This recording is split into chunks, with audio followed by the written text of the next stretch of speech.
15 अप्रैल सन 1865 की सुबह Abraham Lincoln का पार्थिव शरीर एक सस्ते लॉन्जिंग हाउस में एक बड़े से कक्ष में रखा हुआ था। यह कमरा फोर्ट थिएटर के ठीक और यहीं पर जॉन विल्किस बूथ ने लिंकन को गोलियों से छलनी कर दिया था। लिंकन का यह बिस्तर उनके हिसाब से काफी छोटा था। रोजा बॉनहर की विख्यात पेंटिंग द हॉर्स फेयर की सस्ती नकल उनके बिस्तर के ऊपर टंगी हुई थी और एक गैस लाइट पीली रोशनी फेंक रही थी। रक्षा मंत्री स्टैटन ने लिंकन के पार्थिव शरीर के समक्ष खड़े होकर लोगों से कहा, लोगों के हृदय पर राज करने वाले संसार का सर्वश्रेष्ठ शासक अब हमें छोड़कर चला गया। लिंकन में लोगों का दिल जीतने में ऐसी कौन सी कला थी? क्या रहस्य था उनकी कामयाबी का? पूरे 10 वर्षों तक मैंने लिंकन की अनेक जीवनियां पढ़ी तथा एक पुस्तक लिंकन द अननोन लिखने में तो मुझे पूरे 3 साल लग गए थे। मेरा यह विश्वास है कि लिंकन के घरेलू और सामाजिक जीवन तथा उनके पूरे व्यक्तित्व का जितना अध्ययन मैंने किया है, संभवतः किसी अन्य ने किया हो। मैंने यह भी अध्ययन किया है कि लिंकन लोगों के साथ कैसा बर्ताव करते थे।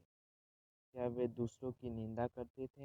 हाँ, बिल्कुल। अपनी जवानी में इंडियाना की पिएजन क्रीक वैली में न सिर्फ लोगों की आलोचनाएं करते थे, परंतु पत्रों तथा कविताओं के माध्यम से लोगों का उपहास करते हुए वे उन्हें प्रकाशित भी करवाते थे।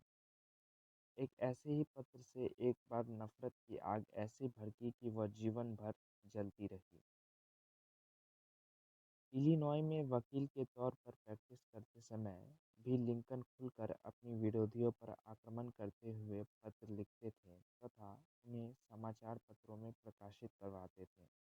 लेकिन एक बार बात कुछ ज़्यादा ही बिगड़ गई थी। सन 1842 में लिंकन ने जेम्स सील्स नामक एक अहंकारी तथा चिड़चिड़े राजनेता पर एक व्यंग्य भेजा, जो स्प्रिंगफील्ड के समाचार पत्र स्प्रिंगफील्ड जर्नल में छप गया था। सारा शहर सील्स का मजाक उड़ा रहा था। ऐसे में सील्स तो क्रोध के मारे आग बबूला हो गया। फिर उसने पता लगा ही लिया कि यह पत्र लिंकन ने लिखा था। सील्स घोड़े पर सवार होकर लिंकन के सामने गया तथा उसके सामने द्वंद्व युद्ध का प्रस्ताव रख दिया। लिंकन द्वंद्व युद्ध के पक्ष में नहीं था, लेकिन अपना आत्मसम्मान बचाने के लिए उन्हें ऐसा करना पड़ा।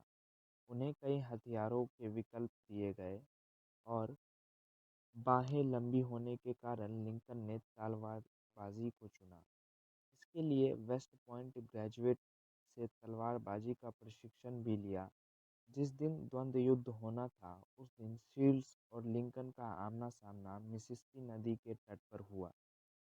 ऐसे में से एक की मौत तो निश्चित ही तय थी, लेकिन आखिरी क्षणों में उनके मित्रों के बीच बचाव के कारण द्वंद्व युद्ध टल गया।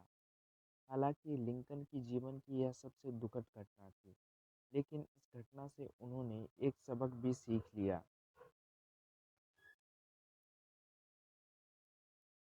फिर तो उन्होंने अपने शब्दकोश में से आलोचना शब्द को ही निकाल फेंका।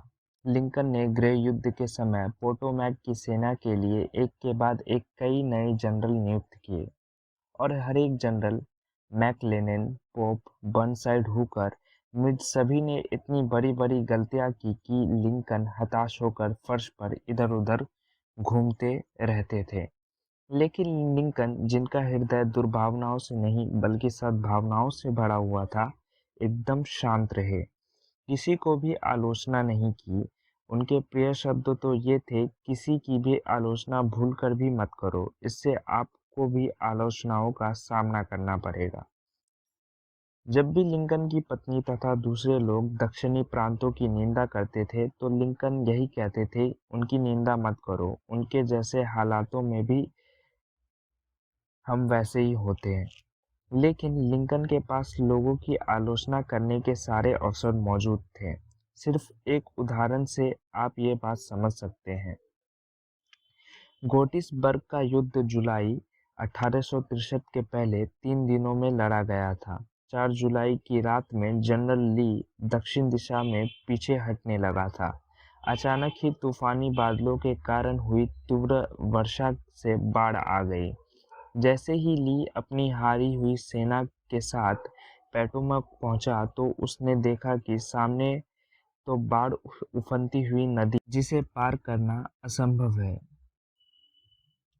और यह समझ गए थे कि यह भगवान की कृपा से मिला हुआ एक सुअवसर था, ली की सेना को पराजित करने का सुनहरा मौका, जिससे युद्ध फौरन समाप्त हो सकता है।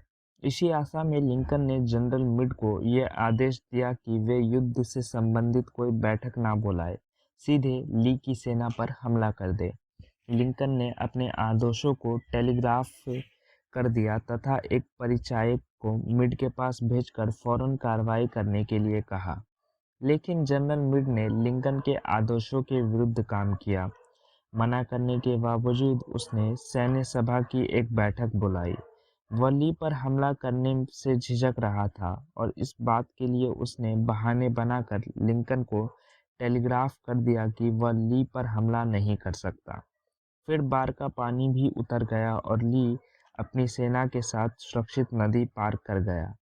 लिंकन का क्रोध सातवें आसमान। लिंकन अपने बेटे के सामने चीख चीख कर कह रहे थे, हे भगवान, इसका क्या मतलब है? दुश्मन पूरी तरह हमारे कब्जे में था। कितना सुनहरा अवसर था। हम तो सिर्फ अपने हाथ फैलाकर उसे पकड़ना था और फिर भी हमने उसे नहीं पकड़ा। मेरी बात किसी ने नहीं मानी। हालात हमारे अनुकूल थे तथा ली के प्रतिकूल। अगर मैं वहां होता तो ली हमारे शिकंजे में होता और मैं खुद से अपने हाथों से कोड़े मारता। याद रहे, अपनी जिंदगी के इस पड़ाव में लिंकन अत्यंत शील संयत थे तथा उनकी भाषा बहुत संयमित एवं शिष्ट होती थी। अपार निराशा के बीच लिंकन ने मिड को यह पत्र लिखा।